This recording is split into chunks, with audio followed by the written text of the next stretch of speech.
Eu respondi a um anúncio chamado Procura-se Babá, mas não era bem o que eu pensava, e eu não vou ser idiota de quebrar a única regra. Fala galera, beleza? Bem-vindos a mais um vídeo aqui no canal Gustavo César. Hoje trazendo uma creepypasta um tanto quanto melhor do que a última que eu fiz aqui. Aquela foi uma coisa mais experimental, ver como é que eu faria esse formato. Porém hoje eu trago uma creepypasta que é bem assustadora, tá? Eu acabei lendo ela de noite antes de dormir e confesso que eu comecei a ouvir barulho pelo meu quarto todo. Sabe como é quando a gente lê alguma coisa de terror e começa a imaginar as coisas? Antes da gente começar a história, eu queria fazer uma breve explicação sobre o título. O título original dessa história seria: respondi a um anúncio chamado Procura-se Sitter. Eles quiseram dizer literalmente, e eu não vou ser idiota de quebrar a única regra. Por que eu tive que adaptar? Porque sitter em inglês remete a babysitter, que seria babá em português, só que sem o baby, apenas sitter. E a palavra sitter por si só significa basicamente sentador, uma pessoa que senta. Então o anúncio procurava por um sentador de forma literal, e vocês já vão entender quando a história começar. Mas sem mais enrolações, bora pra história.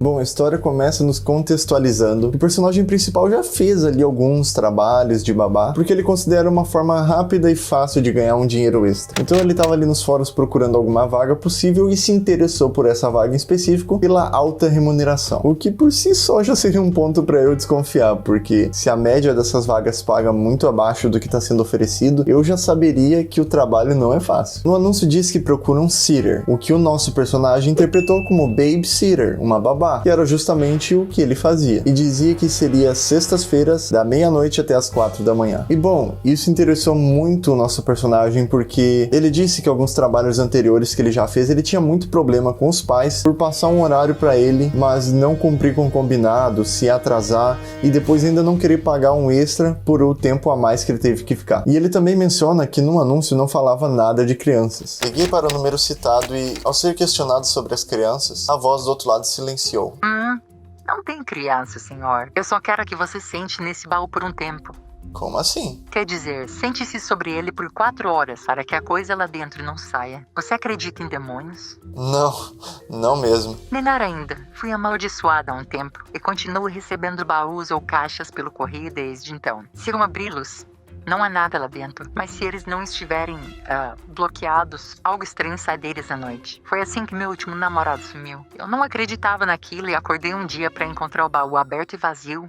E ele tinha sido. Eu realmente não sei mais o que te dizer porque é tudo que eu sei. Vou apenas enviar o pacote pelo correio para você. Você nem precisa ir à minha casa. Você pode literalmente enviá-lo pelo correio de volta pela manhã. Você não vai ter que sentar nele todas as noites. Apenas quando eu sair e não posso sentar nele eu mesma. Bom, e o nosso personagem acabou achando toda essa história muito engraçada no começo, porque parecia uma doidinha ali querendo pagar pra fazer algo muito fácil aparentemente, mas ele foi na onda. Eles se encontraram num parque para poder se conhecer e conversar um pouco, e ele acabou procurando para ver se não tinha uma câmera, um microfone escondido, alguma coisa. Ele tava com uma sensação que não era para valer, sabe? E bom, eu acho que todo mundo teria uma pulga atrás da orelha com uma oferta dessas. E aí ele avaliou o tal do baú, viu que era realmente um baú simples, de madeira, não tinha nada dentro, era a coisa mais fácil, era só sentar em cima. Então ele levou o baú para casa, colocou ali no cantinho, e pouco antes da meia-noite sentou em cima dele e ficou no celular. Obviamente ele estava muito curioso para saber se realmente tinha algo a mais naquele baú ou não, mas a regra era que ele tinha que sentar da meia-noite às 4 da manhã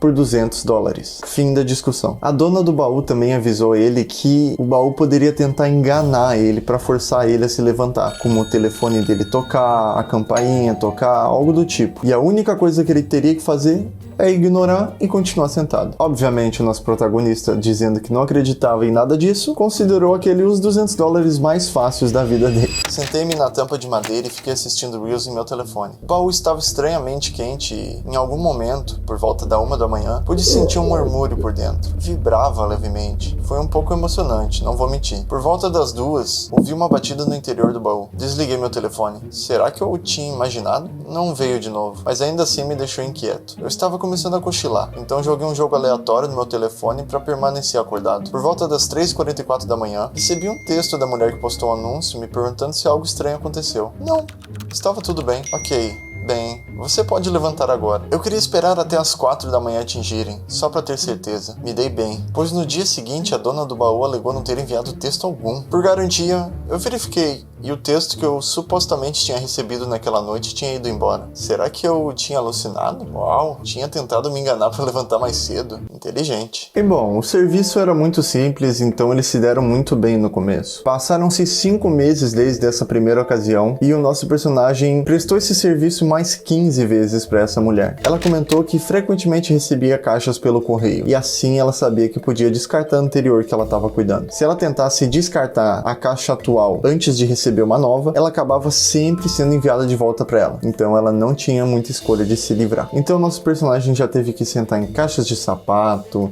em malas, em cesta de piquenique, que inclusive ele achou bem desconfortável. Quem não acharia, né? E uma das experiências mais estranhas que o nosso personagem teve durante essas 15 vezes que ele fez o trabalho para a mulher foi ali pela vez 7 ou 8, que mais ou menos umas 2 da manhã ele ouviu um barulho no segundo andar da casa dele, mesmo morando sozinho. E claro, aquilo mexeu com o nosso personagem, porque até eu, quando tô em casa sozinho, se eu ouço um barulho na cozinha, por exemplo, eu já fico todo espiado. E eu nem tô cuidando de uma caixa que supostamente tem um demônio dentro. Então eu imagino que o coração dele tenha disparado um pouco, mas ele já estava entendendo mais ou menos a pegada do trabalho. Então ele só ignorou, esperou às 4 da manhã, e quando ele foi conferir, tava tudo normal. Uma outra vez também ele acabou ouvindo o próprio gato miando dentro da caixa. Só que conhecendo as maneiras de enganar que essas caixas tinham, ele simplesmente ignorou e pensou, bom, falta só uma horinha pra acabar meu serviço. Se meu gato realmente estiver ali dentro, ele não vai morrer. E obviamente quando o tempo acabou, ele abriu a caixa,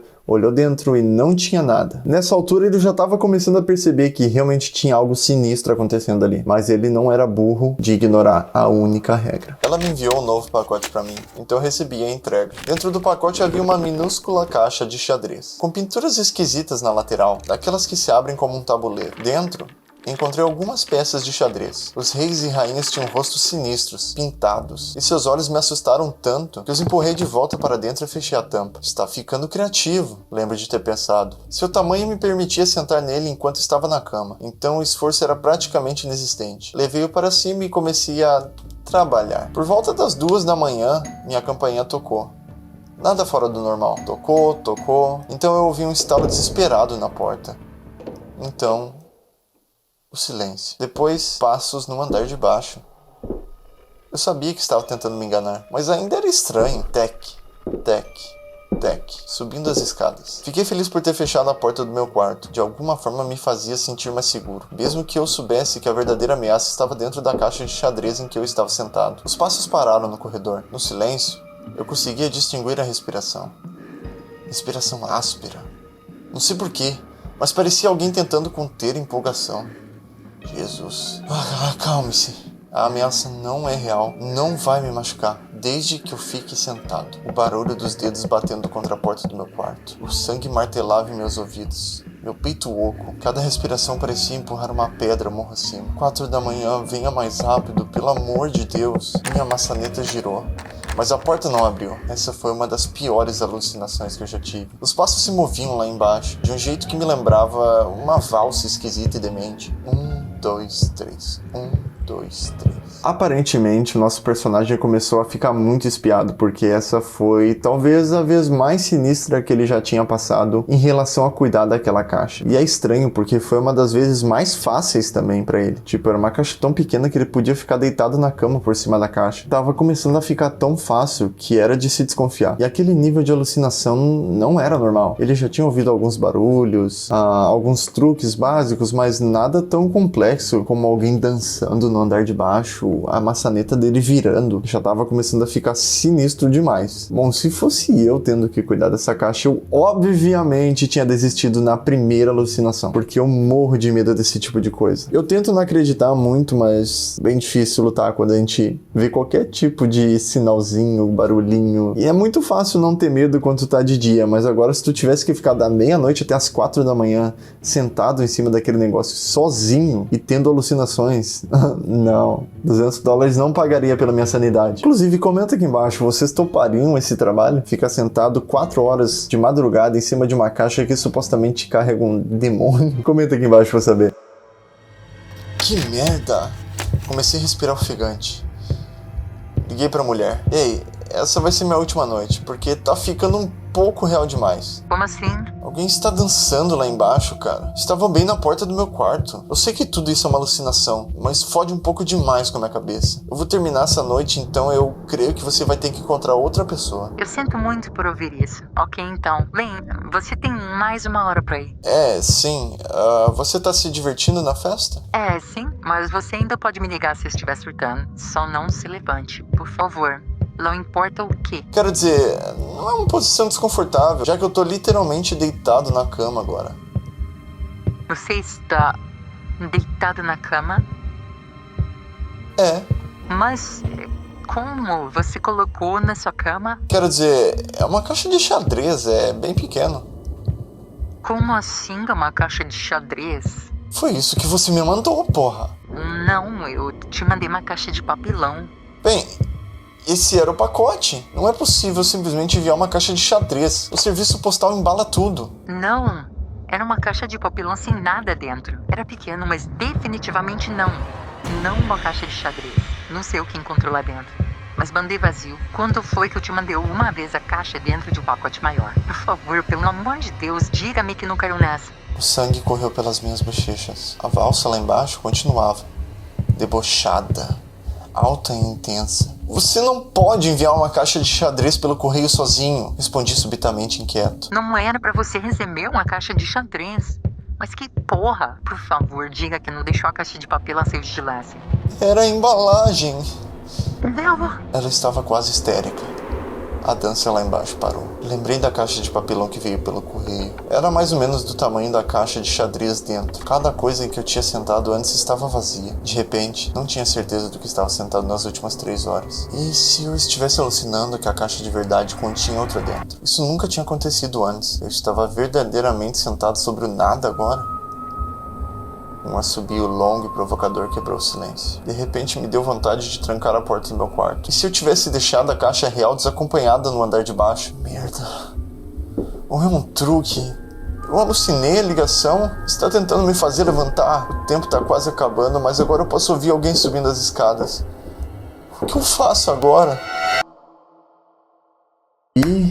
Chegamos ao fim da creepypasta. Galera, vou ser sincero que essa creepypasta me deu uns arrepios quando eu terminei de ler pela primeira vez. Bom, não é uma oferta de trabalho muito comum você receber $200 para sentar numa caixa por 4 horas, então eu suspeitaria que ela estava sendo bem séria. Mas agora o que nos resta é saber, será que o nosso personagem estava alucinando a ligação e na verdade ele tinha feito o trabalho certo? Ou ele tinha realmente caído no truque que tinha uma caixa de xadrez dentro da caixa oficial, digamos assim? Porque como ele mesmo disse, as outras caixas todas vieram vazias. Então por que essa em específico teria a caixa real dentro de outra caixa? Só resta imaginar o fim do nosso personagem. Ele pode ter morrido porque libertou o demônio, ou ele pode ter feito certo, esperado até as 4 da manhã e na verdade ele estava sim em cima da caixa certa. Mas bom, mesmo que ele tivesse certo, ele fez bem de dizer que aquela era a última vez que ele faria aquilo, porque do nível que tava virando as alucinações, era só questão de tempo até ele errar e se levantar ou não sentar na caixa certa, sei lá. Isso considerando que essa última vez ele já não foi ludibriado, né? Eu só sei que eu oficialmente nunca faria isso, independente do dinheiro, eu não sentaria numa caixa que obviamente tá amaldiçoada. Mas eu espero que vocês tenham gostado, espero que tenham sentido um pouco de arrepio com essa história, porque eu considerei ela bem sinistra. Se vocês querem mais vídeos como esses, não se esquecem de se inscrever no canal, deixa um like aqui embaixo, comenta o que você achou dessa história, se você faria esse serviço e alguma outra história que você já conhece e que quer que eu traga aqui pro canal. Mas é isso, muito obrigado por assistir e eu vejo vocês numa próxima.